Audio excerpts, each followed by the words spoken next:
scheduled a meetup, I scheduled first class, and we got the traction right away. Really cool though, I like it. The expression Girl Code has a different meaning for the members of Girl Develop It. The national nonprofit is working hard to close the gender gap in technology. I always been, kind of techie kid. I was, one of those kids that plugs all the VHS at home and, assembles computers. Lena Levine founded the group's Buffalo chapter nearly 2 years ago.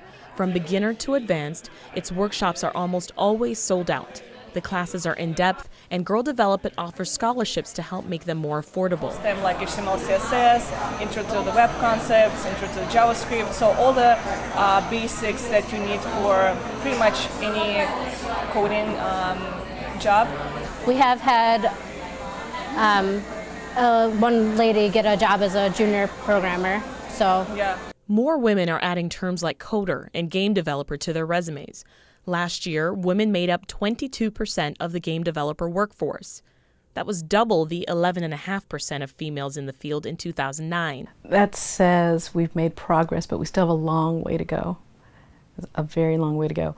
Now, the number of women who actually play games is 50%. Eloise Oizon has fantastic. taught all things game design and development for the last 15 years at Rochester Institute of Technology. And every year, she makes it a point to try and encourage more female students to get in the game. If we have women who come in, if we have people of color who come in and make games, they will make games that appeal to them, and that sort of broadens the conversation. I didn't even know what technology was. No idea. As a kid living in Colombia, South America, back in the 90s, Elizabeth Canis had zero exposure to computers and software.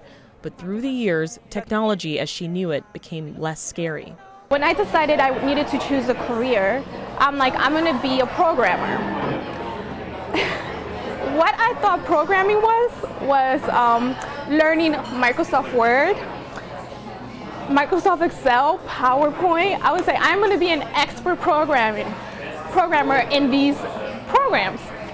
So my first programming class, I almost had a stroke.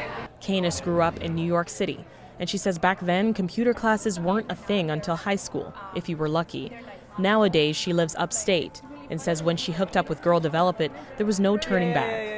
Number one, I learned that I was capable because at a certain point I felt that maybe I was too far behind and I was never going to be able to catch up, and perhaps technology wasn't going to be a career path for me.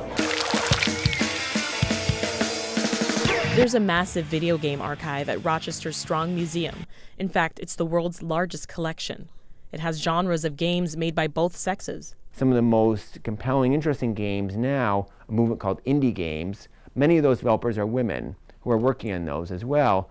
And it's a fresh voice and a sign of a maturing industry. Oizon remembers a time when breaking into the industry as a woman felt impossible. She says those barriers helped her develop a tough skin.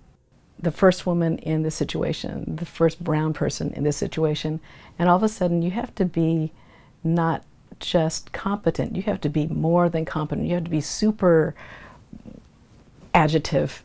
It is in that context because you're representing everybody else. Time to get some work done.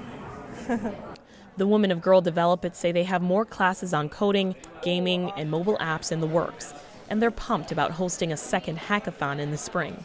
But more than anything, the group is optimistic and say women will eventually reach parity with men when it comes to technology. I think so. I think it's just we started later because we didn't have interest earlier.